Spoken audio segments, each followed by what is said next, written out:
one image, Oda has sent the entire One Piece fandom into a speculation frenzy, with the mural on the treasure tree atom dating all the way back to the Void Century. This mural outlines the entire conflict of the Void Century, and possibly even the entire history of the One Piece world. Oda also left descriptions of 3 worlds. But what does this all mean? What does this mural tell us? And how can we interpret it? After 25 years and over 1100 chapters into the story, do we finally have enough clues to piece together the entire story of One Piece? Many people are giving their interpretations of the mural, and what it could possibly mean, and I figured it wouldn't hurt to give my thoughts as well. I did a lot of research for this video, rereading the Skypiea arc, and key moments across various other arcs, and even researching the names of important characters. And in this video, I brought all of these things together to give my best possible take at speculating what this mural could possibly mean. And with enough research, I came to some pretty crazy conclusions. I decided to stay away from other people's speculation and theories, so I could come to my own conclusions. So in this video, I am going to give my thoughts on the mural that has taken the One Piece fandom by storm, the cryptic and mysterious 3 worlds, and at the end, I will give what I believe to be the complete history of the Void Century, and what it means for the story today, and also a mini theory that I thought of when making this video. There is a lot to cover, so let's get started. So let's start with the mural, and break down the obvious and then dive into the not so obvious. From left to right, we have a creature that I believe to be Imu, holding the Mother Flame, and beneath Imu are the 5 elders, and they are facing off against Joy Boy, alongside every race we have seen in One Piece. From ancient giants like Oars, the ancient weapon of Poseidon, Lunarians, Fishmen, Minks, Tontada, the Island Whales, the Samurai of Wano, Emmet, and even Joy Boy's crew. We see a massive tree in the center of the mural, with a winged creature at the top of it breathing fire. On the right of the mural is the ship of Promise Noah, and the flying ship Maxim, as well as the moon and a mysterious factory with a monster coming out of it breathing fire. We see multiple people working in this factory, carrying a mysterious substance over their heads. We see an individual wearing a crown above Noah, standing on what appears to be Zunisha. Now that is the mural in its entirety. Now for the things that are not so easy to decipher. I am going to say what I believe they are, and we will circle back to how it can make sense later in the video. So stick with me. I believe that the tree in the middle of the mural is the Sunlight Tree Eve, and that this is the birthplace of Devil Fruits. Promised ship Noah is carrying people to higher ground as the world is being flooded. To the right is a factory where dreams are being harvested to later grow into devil fruits on the Sunlight Tree Eve. The monster off to the far right is what I believe to be the progenitor of the Sea Kings. The winged creature at the top of the mural is the ancient weapon Uranus. Now to decipher the mysterious 3 worlds. I am sure that most of us have read each of the 3 worlds multiple times, so I will skip to what I believe they each mean. I believe that the 3 worlds each represent different times or key moments during the Void Century. With that being said, what does the first world tell us? The earth burned in endless flame. This tells me that the world is already engulfed in a conflict, and the earth is burned in quote-unquote endless flame. This is undoubtedly the flames of war, meaning the 100-year conflict has already begun across the world. The hearts of men burned with desire. From whispered prayers, the sun god rose. This is the creation of the first devil fruit, the Nika fruit, and the first appearance of the sun god Nika. Vegapunk told us that the desires of all things are born into this world. People desire to be freed from their oppression and saved from the conflict. Therefore, the Nika fruit was created, and as long as people yearned for it, Nika would always return. In chapter 1069, Vegapunk explains his theory for the existence of devil fruits. Depending on the translation, Vegapunk states that people with devil fruits are beings living in a completely different world that many people wished for and envisioned. But in other translations, it states that people with powers exist in different dimensions, dreamed up by someone else before them. Now for this video, I am going with the second translation, which will make more sense later in the video. Beckoned by the enslaved, who reach for the forbidden star. The enslaved, who I believe to be the buccaneers, who look towards the sun as a sign of freedom.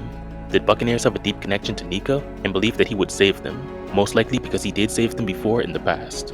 The buccaneers have very strong bodies, but they also possess very rare blood. So rare in fact that Vegapunk was shocked to learn about Kuma being a buccaneer, and immediately wanted blood samples from him to create clones. When Law explained the SAD chemical Caesar uses to create Smile Devil Fruits, he stated that it was an application of quote-unquote bloodline elements, and Saturn stated that the buccaneers committed a grave sin against the world. Here is what I think happened. The enslaved buccaneers created the Nika fruit, out of a shared dream or desire to be freed from oppression. With their unique quote-unquote bloodline elements, the ancient kingdom was able to harvest the dreams of the buccaneers and use them to produce devil fruits which grow on the Eve tree, making the buccaneers help in creating devil fruits their grave sin against the world. The god of the land was enraged. With the serpent of fire, they cast the world into ruin. Darkness fell, death reigned. The god of the land being the Lunarians, who lived at the top of the world in what we now know as the Holy Land. They were enraged by the 20 Kingdoms' attack against them and fought back. Just as the Shandians had the great snake Kashigami, which they revered, the people of the moon had this serpent of fire, that being this serpent we see by the factory. I believe this serpent is the progenitor of the Sea Kings. We know that there are Sea Kings waiting for the sovereigns to meet, and Luffy as well as Roger and Odin needed the voice of all things just to hear the Sea Kings speak, showing just how important the Sea Kings are. They cast the world into ruin. Darkness fell and death reigned, meaning that this war is encompassing the world, with death and destruction happening everywhere. They would not meet again. We know that there are at least 3 sovereigns in play during the Void Century: Joy Boy, Nefertari Lily, and Poseidon. We have seen that Imo has pictures of each of their descendants: Luffy the second coming of Joy Boy, Vivi the descendant of Lily, and Shirahoshi the reincarnation of Poseidon. We know that the world's government was formed by the 20 kings, and that they each placed their weapons in front of the empty throne, but Nefertari Lily never placed her weapon there, leaving only 19 weapons. Imo stated that the D is the name of the ones who opposed the world government. Imo thought that Lily made a mistake and scattered the poneglyphs across the world, or that it may have been planned. But once he heard that Lily's full name was Nefertari D. Lily, he immediately attacked Cobra. They would not meet again refers to the 2 sovereigns, Lily and Joy Boy. Joy Boy is pretty obvious. He was the leader of all of the forces facing off against what would later be known as the world government. He was the first pirate, and possibly even the king of the ancient kingdom, making him quite literally the first pirate king. And as one of the 20 kings, Lily would also be a sovereign. We know that Lily betrayed Imo and sided with Joy Boy by scattering the poneglyphs across the world. But at some point during the Void Century, Lily and Joy Boy were separated, never to meet again. We know that Lily never made it back to Alabasta, and disappeared into history. Hence, they would not meet again. Now let's look at the second world. A breath stirred in the abyss. This is the world becoming flooded as we know it today, and the ocean is becoming filled with sea life, most notably, Sea Kings. The Kashigami snake that the Shandians worshipped had a descendant in the present day, and I believe this serpent also had descendants.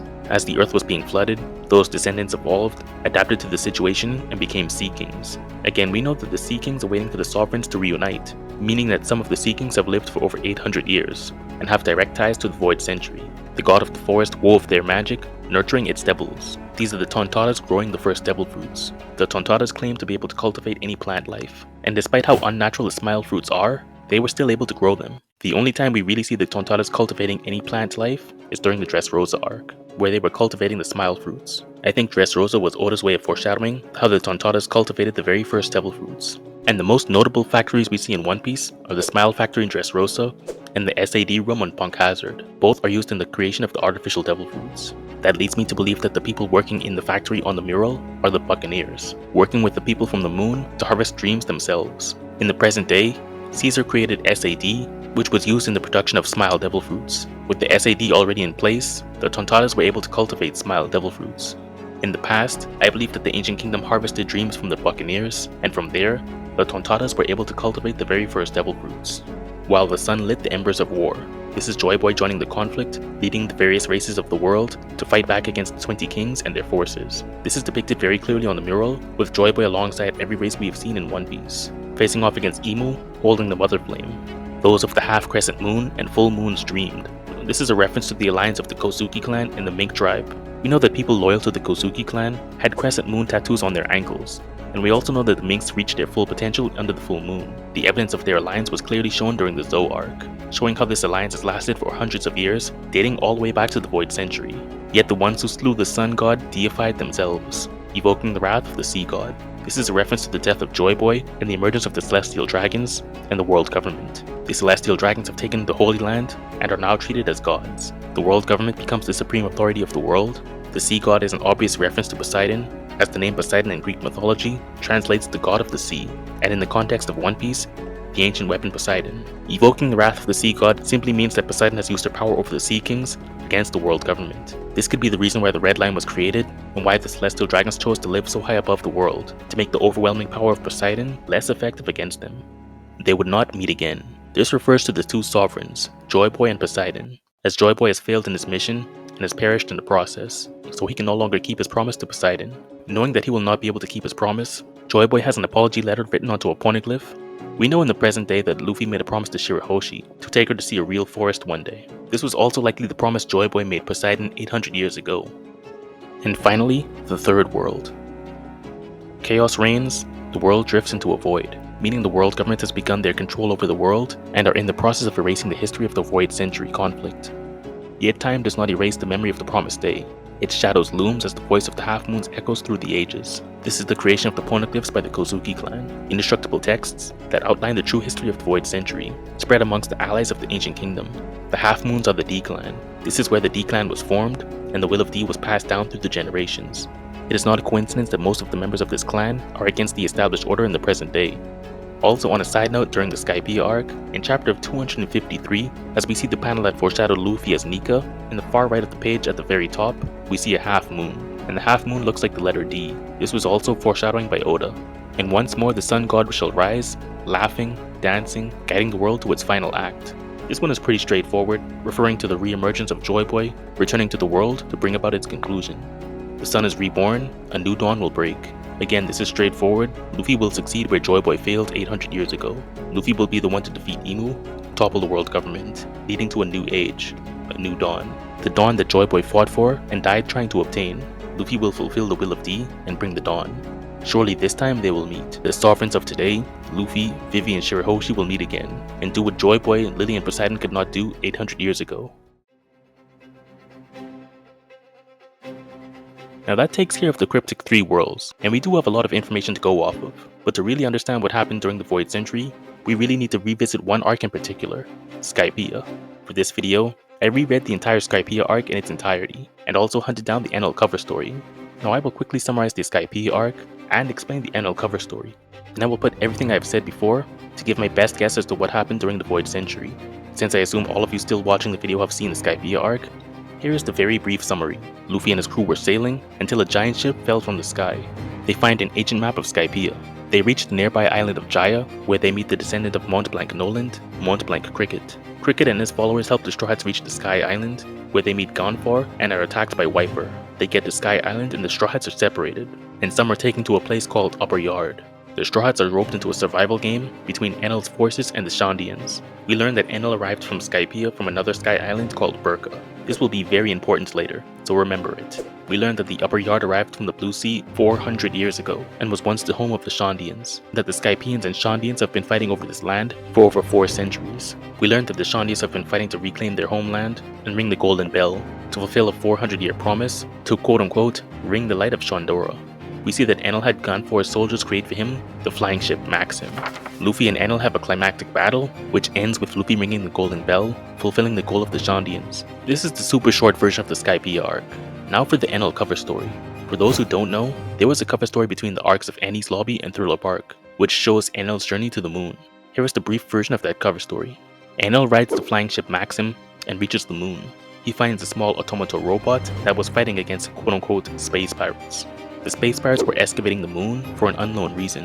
Enel defeats the sky pirates and ventures into the cave on the moon. Inside of the cave, Enel discovers an ancient city within the moon.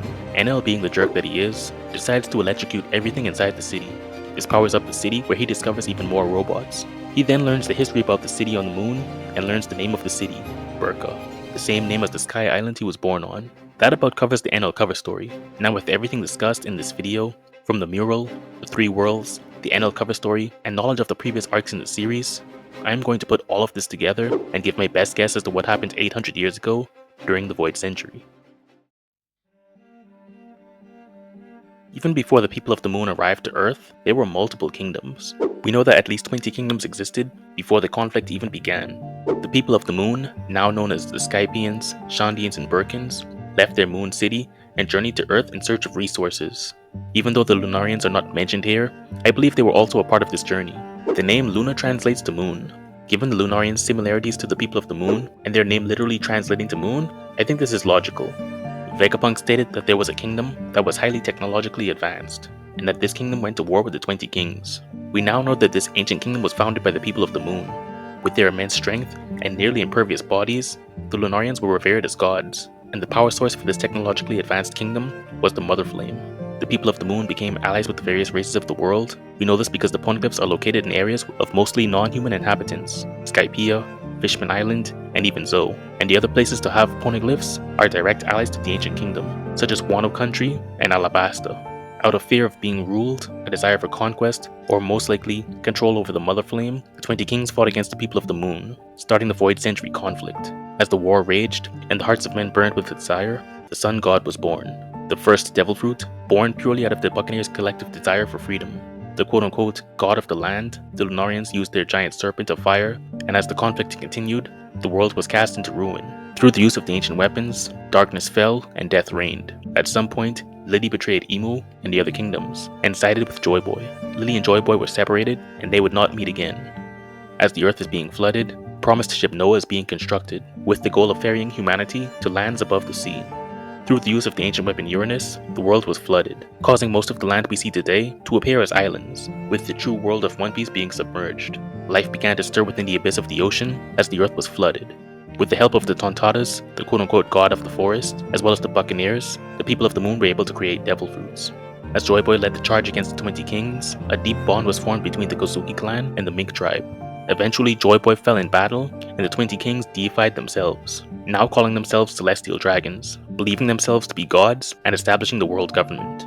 The death of Joy Boy enraged Poseidon, causing her to use her immense power over the Sea Kings. Now that Joy Boy was gone, he could no longer keep his promise to Poseidon. They would not meet again. Before he meets his end, Joy Boy instructs the Kozuki clan to create the poneglyphs, to tell the story of what happened during the 100-year conflict. Joy Boy also has an apology letter carved into a poneglyph, specifically for Poseidon. The world government begins asserting their will over the world as they begin to erase history, making the world drift into a void.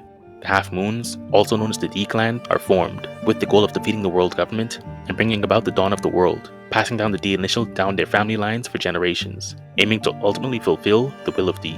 And then we come back to the present day. Joy Boy has returned, and the sovereigns are in place. The world is being guided to a new dawn.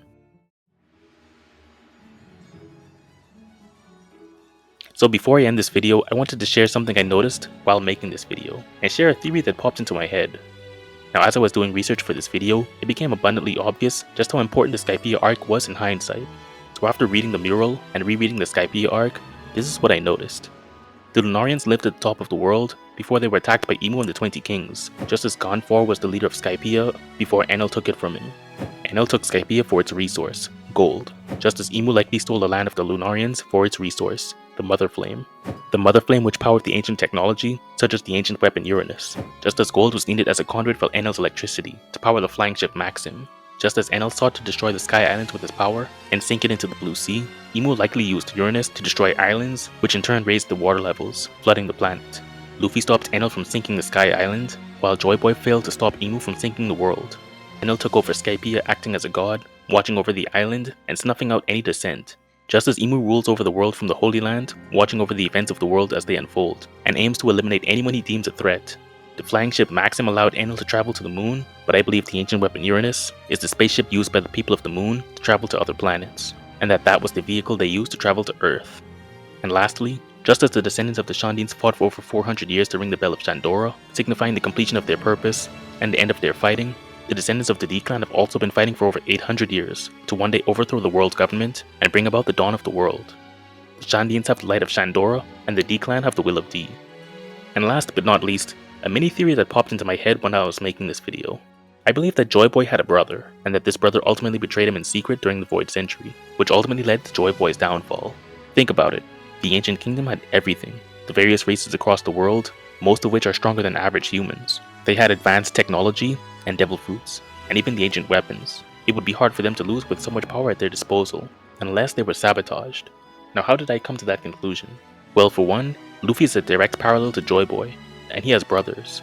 Luffy's brothers would never betray him, but that could be the parallel between Luffy and Joy Boy. As Joy Boy becomes the sun god Nika and leads various kingdoms to war against the 20 kingdoms, becoming known worldwide, his brother could only watch from the sidelines. Not only that, but we know that Blackbeard is a member of the D-Clan, but he is drastically different from every other member of the D-Clan. And more often than not, he directly opposes other members of the D-Clan. We know what happens between Blackbeard and Ace. Blackbeard also beat Law, and now he has Garp as his prisoner. Blackbeard's betrayal also led to the destruction of the Whitebeard pirates. These are patterns we can't ignore. I believe that Joy Boy's brother betrayed him in hopes of becoming a celestial dragon, or at that time, a king. This isn't far-fetched considering in the present day, York betrayed Vegapunk. And York is just a part of Vegapunk, and betrayal was still possible. York betrayed Vegapunk in hopes of becoming a celestial dragon. I believe Joy Boy's brother did the same, but in secret, betraying the ancient kingdom and Joy Boy, ultimately leading to their downfall.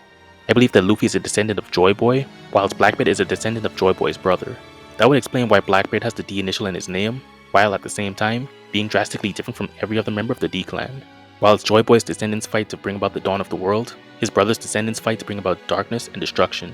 Even if it wasn't Joy Boy's possible brother, it could have easily been a crewmate of his. The main aspect of this theory is that I believe someone close to Joy Boy betrayed him.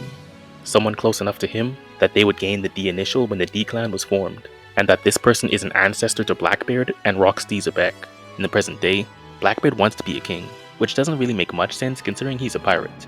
He already rules over Pirate Island and can do whatever he wants. This goal of his could possibly be something his family has tried to achieve for over hundreds of years. Of course, this is all just speculation. Now I am just some guy sitting in his room speculating about One Piece. I will be the first to tell you that I don't have all of the answers. Hell, I'm not even saying these are the answers. This is just my best guess as to what happened during the Void Century, with everything I've researched. I doubt this is 100% right, but I also don't think it is 100% wrong either. Time will tell how right or wrong this theory is. But you can let me know right now what you think in the comments. And now for the obligatory YouTuber thing. Leave a like if you enjoyed the video, or a dislike if you didn't. And consider subscribing for more videos like this in the future. Thanks for watching. So as I was editing this video, I realized that I didn't say anything about Zunisha or the island whales and how they fit into the Void Century. And the truth is,